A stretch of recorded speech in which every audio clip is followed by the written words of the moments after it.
صوبہ بنانے کے لیے صحیح کہہ رہے تھے گیلانی صاحب کے سیکریٹریٹ نہیں چاہیے، مجھے بھی سیکریٹریٹ نہیں چاہیے، مجھے بھی صوبہ چاہیے۔ سوال یہ ہے صوبہ حاصل کیسے ہوگا؟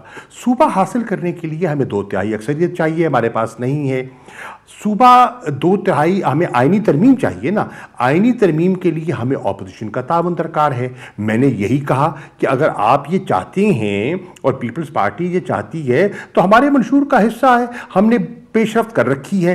جو ایڈمنسٹریٹو اقدامات تھے جو ہمارے اختیار میں تھے، سیکریٹریٹ بنانا، رولز آف بزنس کو امینڈ کرنا، علیحدہ بجٹ کی تشخیص کرنا، اس کو رنگ فینس کرنا، ایک آبادی کے مطابق 32% آبادی کے مطابق وہاں کوٹے کے لیے بات کرنا، وہ ہم کر چکے۔ اب جو اس کو عملی بات مکمل ہونے دیں۔ اب جب آپ کہہ رہے ہیں کہ اس کو عملی جمع بنائیں تو میں ہاتھ بڑھا رہا ہوں، آپ آئیے ہمارے منشور کے مطابق ہمارا ساتھ دیجیے اور اس کے حصے دار بن جائیے۔ ہم یہ تنہا کریڈٹ نہیں دینا چاہتے، ہم سمجھتے ہیں اگر یہ پیش رفت ہوگی تو اس سے وفاق مضبوط ہوگا، ہم سمجھتے ہیں اگر یہ پیش رفت ہوگی تو یہ جو خیبر پختونخوا، بلوچستان، سندھ میں جو احساس محرومی ہے کہ ایک صوبہ سب پہ حاوی ہو جاتا ہے وہ دور ہو جائے گا، اور یہ پسماندہ علاقہ جو جنوبی پنجاب کا ہے ان کی بھی داد رسی ہوگی اور وفاق بھی مضبوط ہوگا۔ بٹ قریشی صاحب دیکھیں نا سر، یہ تو پھر کہیں نہ کہیں پاکستان تحریک انصاف کوئی کانسٹیٹیوشنل امینڈمنٹ کا ڈرافٹ تیار کرے، اس کے اوپر کوئی نیگوسیشنز کرے۔ اگر آپ صرف کہہ دیں گے اور باقی آپ کی جماعت یا حکومت کی طرف سے ایسا کوئی ڈرافٹ سامنے نہیں آئے گا تو پھر تو یہی لگے گا نا سر کہ یہ تو تقریریں ہو گئیں، آپ نے کہہ دیا، پھر اس کے بعد سب گھر چلے جائیں گے، بھول جائیں گے۔ آپ نے اور چیزوں کے اوپر کیا ہے، میٹنگز کی ہیں بہائنڈ دی سینز، نیب کا اگر ہم قانون دیکھ لیں، آپ نے ان سے موقع دیں گے تو بات کروں گا نا، آپ موقع دیں گے تو آپ نے سوال کر لیا، سوال مجھے سمجھ آ گئی، جواب لیجئے گا۔ دیکھیے باتیں نہیں ہیں، ہم اس کو عملی طور پر آگے بڑھیں گے۔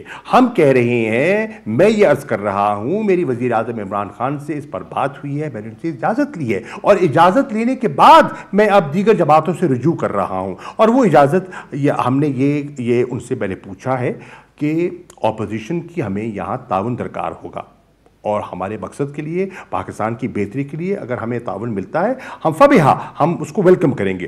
اس کے لیے میں نے کہا ہے بلاول بھٹو صاحب کو، میں کہہ رہا ہوں شہباز شریف صاحب جو صدر ہیں مسلم لیگ نواز کے، اور بلاول جو چیئرپرسن ہے پاکستان پیپلز پارٹی کے، کہ وہ آئیں بیٹھیں، ہم بیٹھ کے ایک کمیٹی تشکیل دے دیتے ہیں جو مل کر اس آئینی ترمیمی بل پر تبادلہ خیال کرتی ہے، کنسنسس بناتی ہے، اور اس کنسنسس کو ہم لے کر جاتے ہیں اسمبلی میں اور 2/3 اکثریت سے پاس کر دیتے ہیں، تو آپ کی خواہش، ہماری خواہش پوری ہو جاتی ہے۔ اب مجھے پتا ہے کچھ لوگ ہیں اس میں رخنہ اندازی ڈالیں گے، لیکن میں سمجھتا ہوں کہ سیاسی مصلحتوں سے بالاتر ہو کر اگر علاقے کی بہتری کا سوچیں، وہ جو وہاں 3.5 کروڑ کے لگ بھگ لوگ جو وہاں رہتے ہیں ان کی بہتری کے بارے میں سوچیں، تو ہمیں یہ ایک موقع ہے اور ہمیں اس پہ مل کر کام کیا جا سکتا ہے۔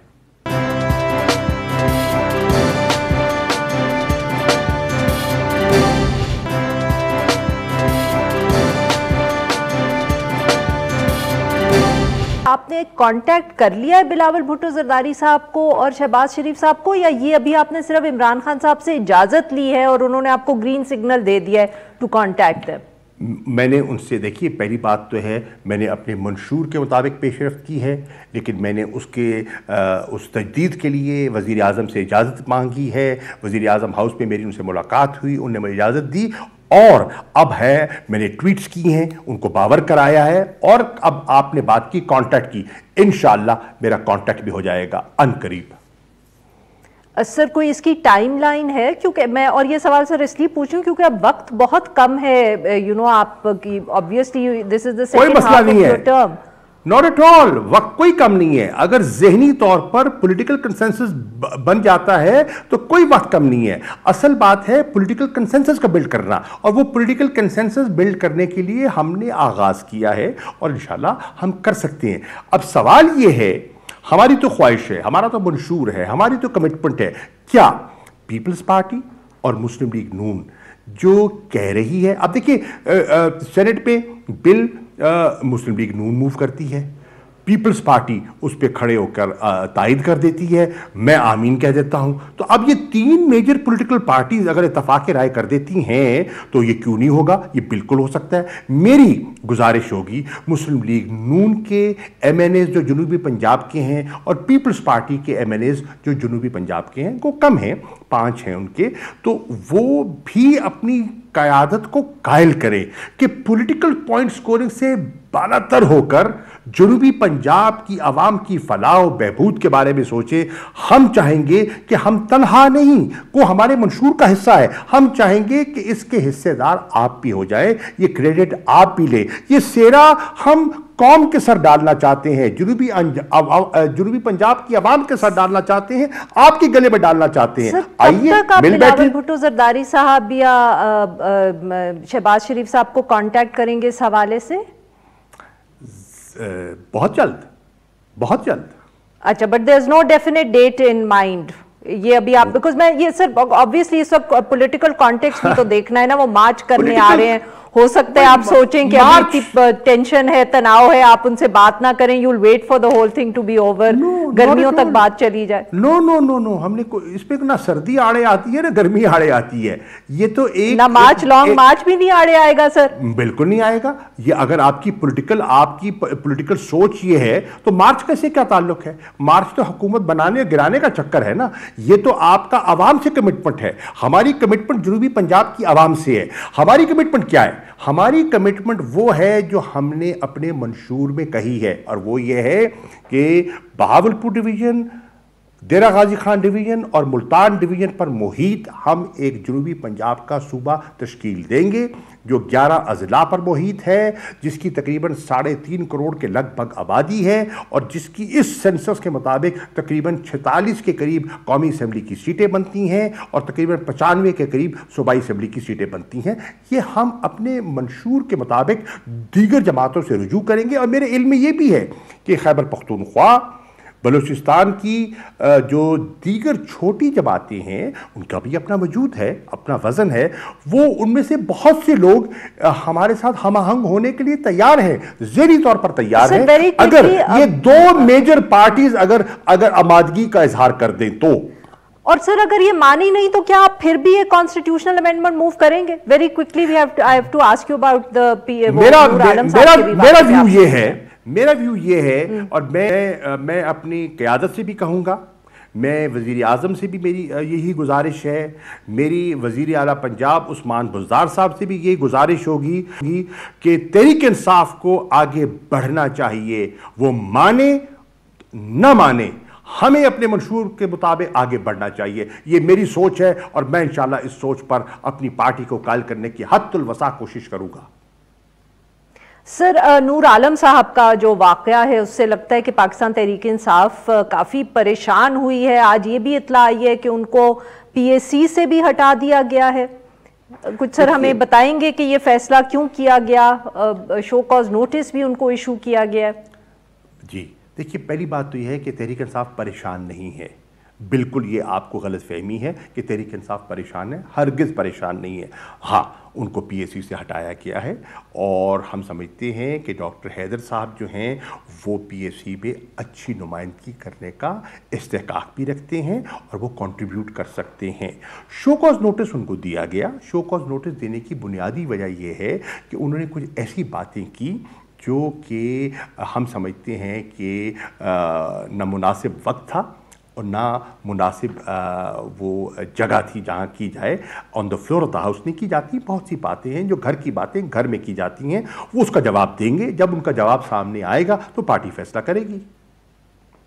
بٹ سر تو کیا آپ یہ کہہ رہے ہیں کہ ان کو پی ایس سی سے ہٹانے کا جو فیصلہ ہے پاکستان تحریک انصاف کا، اس کا کوئی تعلق نہیں ہے نور عالم صاحب کی جو تنقید انہوں نے کی پارلیمنٹ پہ؟ دیکھیے تنقید تو ایک اور پہلو ہے. ہم نے ایک فیصلہ کیا ہے جنرلی، اور وزیر اعظم نے کیبنٹ میں ڈسکس کیا ہے کہ ہم نے بہت سی جو ہماری جو اسٹینڈنگ کمیٹیز ہیں ان کو ریویو کیا جائے تاکہ جو کانفلکٹ آف انٹرسٹ ہے نا وہ سامنے نہ آئے. مثال کے طور پر کمیونیکیشن اینڈ ورکس کی کمیٹی ہے, اگر اس میں وہی لوگ سارے شامل ہو جائیں جو ٹھیکیداری کرتے ہیں تو کانفلکٹ آف انٹرسٹ آ جائے گا. پیٹرولیم کی کمیٹی ہے, اگر اس میں سب وہ لوگ آ جائیں جو LNG کے لائسنس ہولڈر ہیں, جو پیٹرولیم کا کاروبار کرتے ہیں, تو یہ کانفلکٹ آف انٹرسٹ ہے. تو ہم ایک اثر نو جائزہ لے رہے ہیں, مشاورت کریں گے کہ کس کو کون کہاں بہتر کنٹریبیوٹ کر سکتا ہے. تو سر نور عالم صاحب کا کیا کانفلکٹ آف انٹرسٹ تھا PAC کے حوالے سے؟ میں یہ نہیں کہہ رہا کہ ان کا کانفلکٹ انٹرسٹ تھا, میں یہ عرض کر رہا ہوں کہ ایک ممبر ہیں جو قومی اسمبلی کے ہیں, ان کو وہاں پارٹی سمجھتی ہے کہ وہ بہتر کنٹریبیوٹ کر سکیں گے, ان کا جو رویہ ہے, جو ان کی پختگی ہے, اس لحاظ سے وہ بہتر شاید کنٹریبیوٹ کر سکیں, اور پارٹی نے اپنی رائے میں ان کو موقع دینے کی فیصلہ کیا ہے. بالکل صحیح. سر آج کل آپ کے کافی کولیگز نے ذکر کیا پاکستان مسلم لیگ نواز کا بھی, اور ان کے وہ کوئی ڈیل کرنا چاہ رہے ہیں اسٹیبلشمنٹ سے, نام بھی سامنے آ گئے. Sir are you in the know of all of this? کیا آپ بھی are you privy to all this information جو آپ کے کچھ کولیگز فواد چودھری صاحب, شہباز گل صاحب, فیصل باوڈا صاحب, ان سب نے بہت تفصیل سے ذکر کیا ہے یہ سو کال ڈیل کا, اور کوئی 4 لوگ ہیں جو ملنے گئے؟ دیکھیے, خواہش پر تو کوئی پابندی لگا نہیں سکتا. خواہشات تو ہو سکتی ہیں, خواہش تو یہ بھی ہو سکتی ہے کہ یہ حکومت نہ رہے, خواہش تو یہ بھی ہو سکتی ہے کہ ہم برتر اقتدار آ جائیں. جی, خواہشات اپنی جگہ, حقائق اس کے برعکس ہے. حقائق یہ ہیں کہ آپ نے دیکھا کہ واضح بیان بھی آ چکا ہے کہ بھئی کون ڈیل کر رہا ہے, کس سے ڈیل ہو رہی ہے, کس نے آپ سے رابطہ کیا, آپ بتائیے. تو وہ جو تاثر دے رہے ہیں نا, میری رائے میں وہ ایک اپنے سیاسی ساکھ اور اپنے سیاسی لوگوں کو مطمئن کرنے کے لیے, اور ان کے اندر جو ایک مایوسی پھیل رہی تھی اس سے بچنے کے لیے وہ یہ تاثر دے رہے ہیں کہ ماحول بدل رہا ہے. یہ تو فواد چودھری صاحب نے تاثر دیا ہے کہ 4 لوگ جا کے ملے. اب دیکھیے, ان کے علم میں ہوگا, اگر انہوں نے کہا ہے تو یقیناً کوئی کسی بنیاد پہ کہا ہوگا. میں تو اپنا تجزیہ پیش کر رہا ہوں, آپ نے مجھ سے سوال کیا, میں اپنا تجزیہ پیش کر رہا ہوں. صحیح. میں یہ سمجھنے کی کوشش کری تھی سر کہ کیا کیبنٹ میں یا ویسے آپ لوگوں سے کچھ شیئر کی گئی ہو یہ ایسی تفصیل فواد چودھری صاحب نے یا شہباز گل صاحب نے جس پہ پریس کانفرنس کی؟ عارفہ بی بی, کیبنٹ پہ ہمارا اتنا مفصل ایجنڈا ہوتا ہے, اور الحمدللہ یہ پہلی کابینہ ہے جو ریگولرلی ملتی ہے اور جو ایشوز کو ڈیبیٹ کرتی ہے, ڈیلیبریٹ کرتے ہیں. 3 گھنٹے 4 گھنٹے وزیر اعظم اس اجلاس کی سربراہی کرتے ہیں ہر منگل کے روز. تو کیبنٹ میں ہمارے پاس سچی بات ہے یہ اس قسم کی گفتگو کا وقت ہی نہیں ہوتا. بالکل صحیح سر.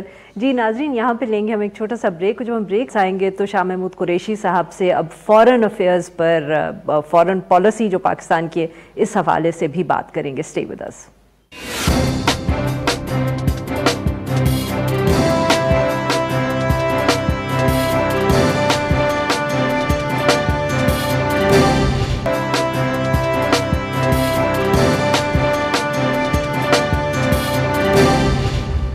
Welcome back. پروگرام کے اس حصے میں ہم بہت اہم جو فارن پالیسی کے ایشوز ہیں ان کے اوپر گفتگو کریں گے. ایک طرف تو آبویسلی مڈل ایسٹ کی صورتحال ہے, دوسری طرف افغانستان کے اندر جو ایک تیزی سے ڈیولپ ہوتی ہوئی صورتحال ہے جس میں آبویسلی پاکستان کی جو افغان بارڈر فینسنگ کے حوالے سے جو چیلنجز سامنے آ رہے ہیں ان پہ بھی بات کریں گے.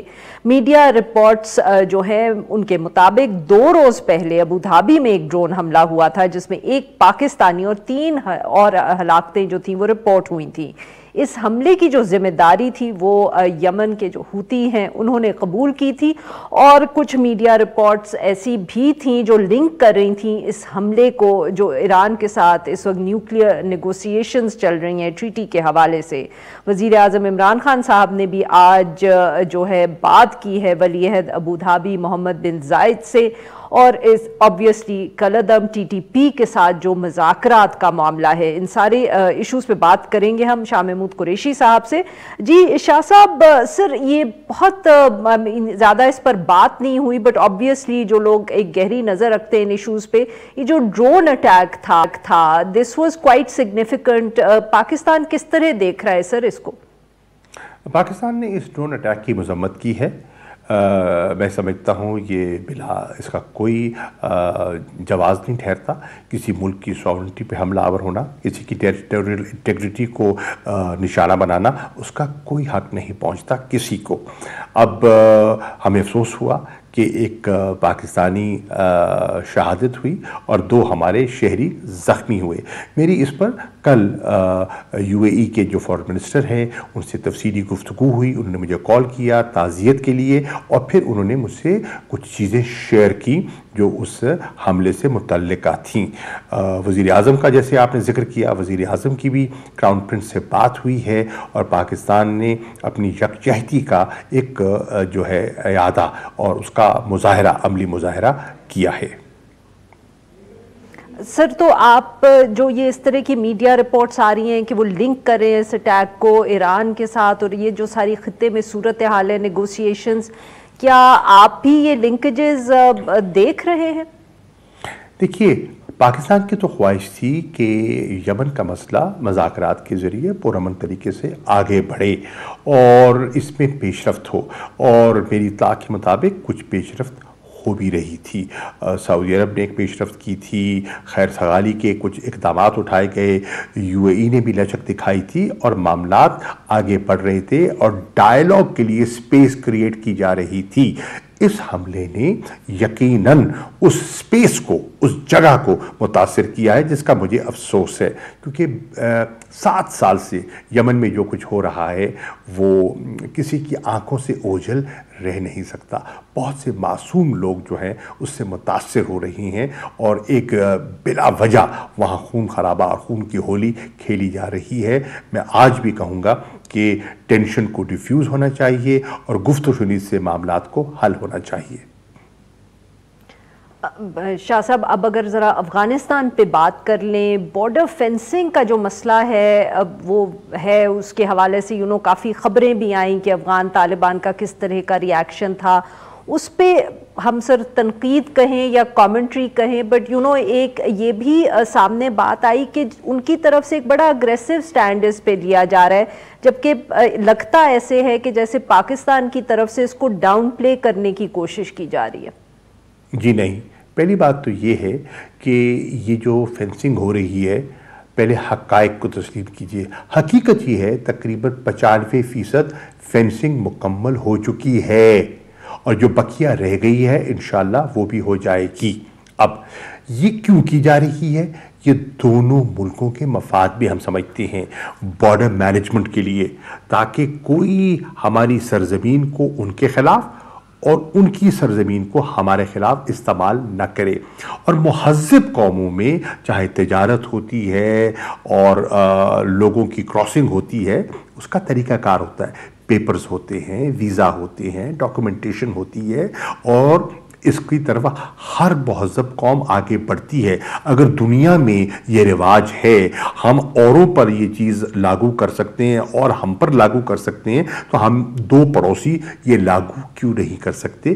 اس پر انشاءاللہ پیش رفت ہوگی. اور جہاں تک معاملہ ہے, دیکھیے ہم نے فیصلہ کیا ہے اور انشاءاللہ گفت و شنید سے سفارتی ذرائع کو بروئے کار لاتے ہوئے ہم اس مسئلے کو حل کر لیں گے, اور ہمارے جو افغان عوام کے لیے خیر سگالی کے اور بہتری کے جذبات ہیں, جو کسی سے ڈھکے چھپے نہیں ہیں. 19 دسمبر میں کو جو یہاں OIC کے وزراء خارجہ کا اجلاس ہوا, جو ہیومینیٹیرین کرائسس کو اوائڈ کرنے کے لیے, جو اکنامک کلیپس سے افغانستان کو بچانے کے لیے پاکستان کردار ادا کر رہا ہے, جو international engagement for humanitarian assistance کے لیے پاکستان نے جو کردار ادا کیا ہے, وہ کسی افغان سے چھپا نہیں ہے. پر سر کیا تحفظات ہیں افغان طالبان کی اس فینسنگ کے حوالے سے؟ کیا obviously جیسے آپ کہہ رہے ہیں کہ گفتگو ہو رہی ہے, تحفظات ایڈریس ہوں گے, تو what are they؟ میں عرض کروں نا بی بی, اس میں یہ ہے کہ کچھ سپوائلرز بھی تو ہیں,